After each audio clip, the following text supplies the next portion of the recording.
Bonjour à toi, cyberauditeur. Eh bien non, tu n'as pas la berlue.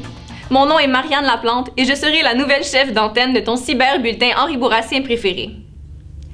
Tu es déjà parti pour l'école avec un bas bleu et un autre bas saumon? Tu as déjà mis du lait dans la voiture de tes parents et de l'essence dans ton bol de céréales? Personne ne comprend pourquoi tu as déjà oublié ton oreiller alors que tu te dirigeais dans le cours de Monsieur Bégin? Tu as de la difficulté à te concentrer? De notre côté, ça ne t'inquiète pas trop parce que tu as toujours une bonne raison de justifier ton manque d'attention. Eh bien, ce premier reportage est pour toi. Pendant que tu écoutes encore, allons retrouver Wissal et Amina. Mesdames? Tout le monde sait que les concepts de concentration et d'adolescence ne vont pas toujours bien ensemble. Pour faire plaisir à mes profs de sciences, je dirais que c'est comme l'huile et l'eau ou le sable et la roche. Impossible d'en faire un mélange homogène. En effet, les élèves ont souvent de la difficulté à se concentrer en classe. Rassurez-vous, chers enseignants, sauf exception, ce n'est pas parce que votre cours est ennuyant. Non. J'ai ici plusieurs raisons purement scientifiques, selon le moment de la journée, pour expliquer notre déconcentration. Première période. Pour la plupart d'entre nous, ça fait moins de 2 heures que nous sommes réveillés.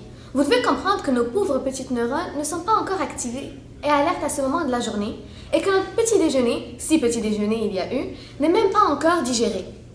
Deuxième période. L'heure du midi approche et notre estomac réclame son dû. Comme si ce n'était pas assez, une odeur de repas chaud plane dans les corridors. Nous rêvons à notre dîner si appétissant, si délicieux, si succulent, qui nous attend et nous avons tellement faim que même la bouffe de la cafétéria nous tente. Troisième période. C'est le début de la faim. Nous revenons du dîner, notre ventre est plein, et tout le monde sait qu'après un bon repas, l'envie de dormir nous prend. Sans oublier que nous avons probablement mangé de la malbouffe, ou encore pire, la bouffe de la cafétéria. Ce qui a pour effet d'achever nos tentatives de concentration.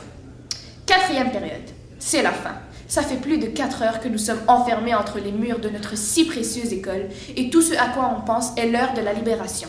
15h15 tous les jours de la semaine, pour être plus précise.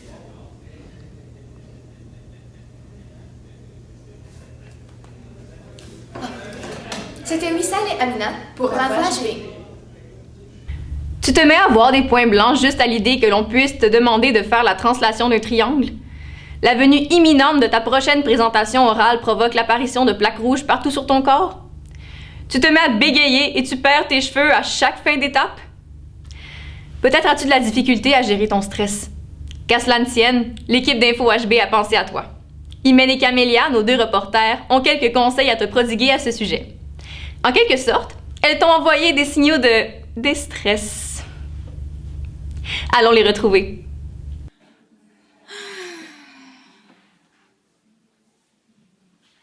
Qu'est-ce que t'as? Qu'est-ce qui se passe? Tu fais de l'anémie?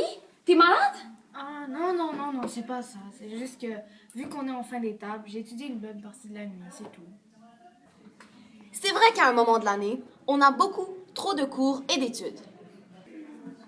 Dans certains cas, ça peut engendrer du stress, de l'anxiété et même des prises de panique.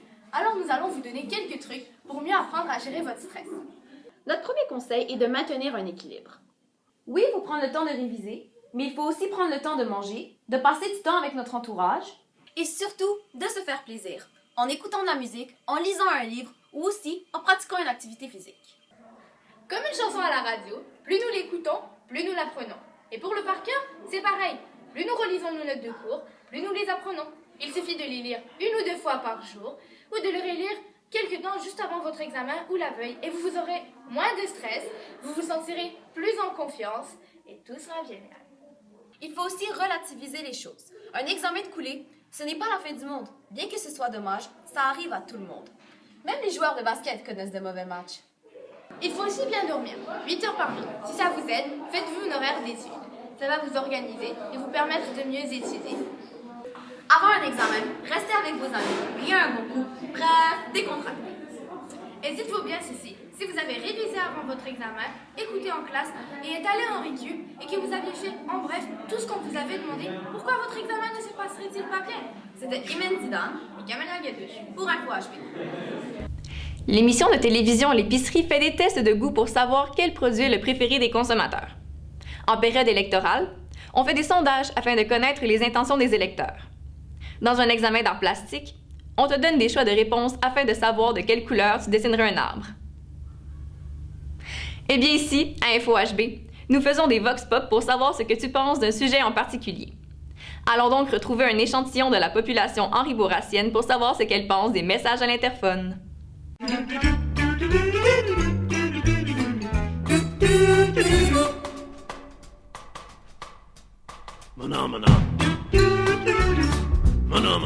Est-ce que tu écoutes les messages de la journée à l'intercom?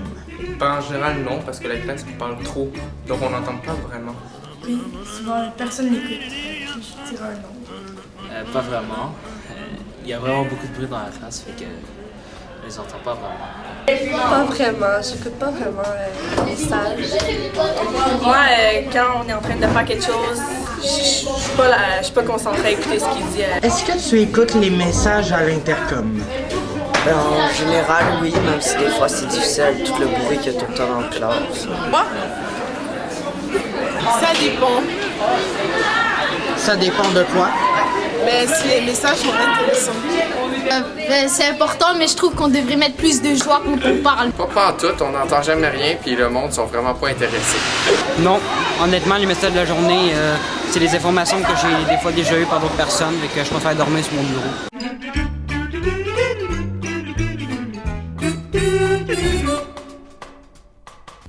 Certaines personnes ont les yeux pairs. Il y a les nombres pairs. Quand on était petit, parfois on disait « Mon père est plus fort que le tien ». Quand deux personnes sont très complices, on dit qu'elles font la paire. Si tu es pressé, ne perds pas ton temps.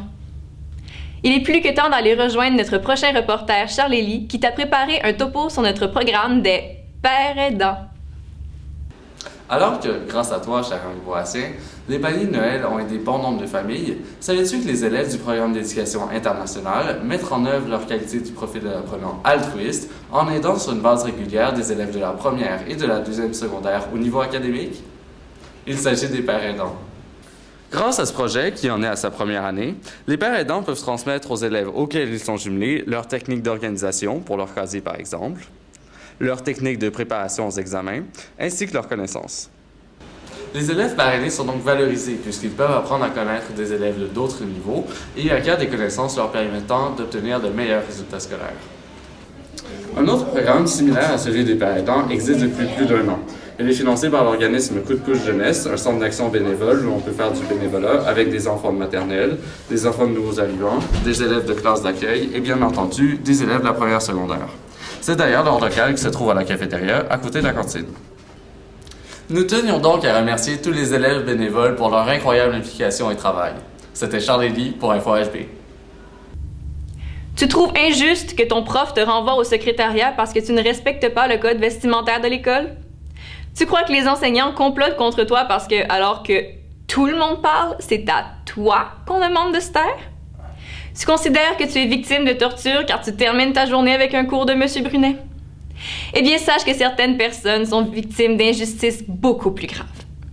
C'est pourquoi il y a des organismes qui viennent à la défense de ces personnes. Et quel hasard! Notre reporter Tamara Martel t'a fait le compte-rendu d'un coup d'éclat réalisé par les membres du comité Amnesty International de notre école. Tamara?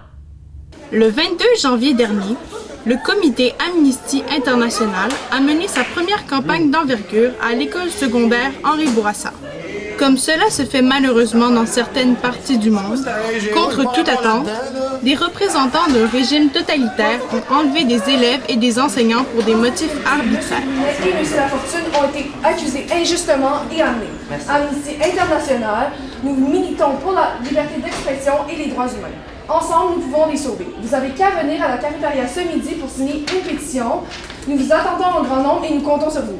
Les prisonniers à la cafétéria ont suscité beaucoup d'attention et de nombreux élèves ont signé une pétition pour délivrer leurs amis. Et alors qu'ils avaient une occasion en or de les laisser enfermés, les élèves ont même signé pour la libération de messieurs Brunet et La Fortune. Je pense que c'était important de faire ça pour faire réaliser aux jeunes de cette école qu'il y a des jeunes de leur âge dans d'autres pays qui se font arrêter pour des choses que nous on fait tous les jours. En tout, les membres du comité ont fini par récolter plus de 600 signatures. Non seulement les élèves ont pu libérer leurs amis et leurs profs, mais ils ont pu se prononcer contre la condamnation à mort de 3 mineurs ayant manifesté pacifiquement en Arabie Saoudite. Ensemble, dénonçons l'injustice. Merci de votre participation. C'était Tamara Martel pour InfoHB. S'il est vrai que le sport, c'est la santé, notre prochain reporter symbolise à merveille la souffrance et l'anémie. Pendant qu'il est toujours vivant, dépêchons-nous de retrouver Jérémy, notre nouveau reporter sportif, qui te fera un compte-rendu de tout ce qui se passe dans le merveilleux monde du sport henri-bourrassien.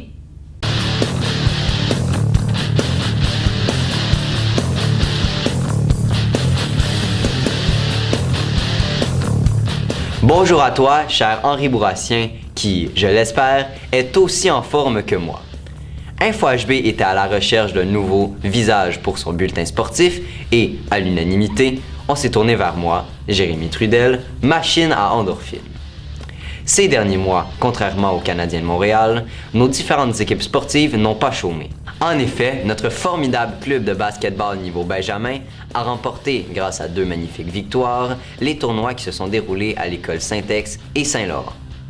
Dans un autre sport, notre équipe de soccer Benjamin masculin a remporté son match face à l'école secondaire Georges Vanier. J'en profite aussi pour souhaiter la meilleure des chances à nos équipes de basket et de soccer qui vont entamer les séries éliminatoires bientôt et, j'en suis sûr, ils représenteront à merveille le sport henri-bourrassien, tout comme moi d'ailleurs. Maintenant, si tu espères devenir une future vedette de football, comme les Alouettes qui sont venus nous visiter pour la Saint-Valentin, je t'invite personnellement aux sélections des équipes de flag et de contact. Je te rappelle qu'il est toujours temps d'aller tenter ta chance puisque la saison ne commence qu'en avril. Finalement, en athlétisme et en natation, nos sportifs se préparent toujours en prévision des tournois régionaux pour lesquels nous leur espérons un temps plus clément qu'aujourd'hui. Voilà, c'est tout pour notre revue sportive henri-bourrassienne. Encore bonne chance à tous nos athlètes. Sur ce, je te quitte. J'ai une séance de Power Yoga dans quelques minutes. C'était Jérémy Trudel pour InfoHB Sport.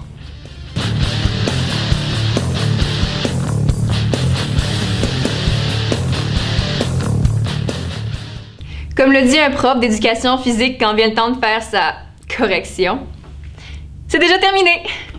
Comme d'habitude, si tu as des questions, des commentaires ou des suggestions de reportages, tu peux nous joindre à l'adresse suivante, soit le info-hb@cspi.qc.ca. Notre secrétaire se fera un plaisir de te répondre. Je suis Marianne Laplante et au nom de toute l'équipe d'InfoHB, je te souhaite une excellente semaine de relâche. Repose-toi, amuse-toi et reviens-nous en pleine forme.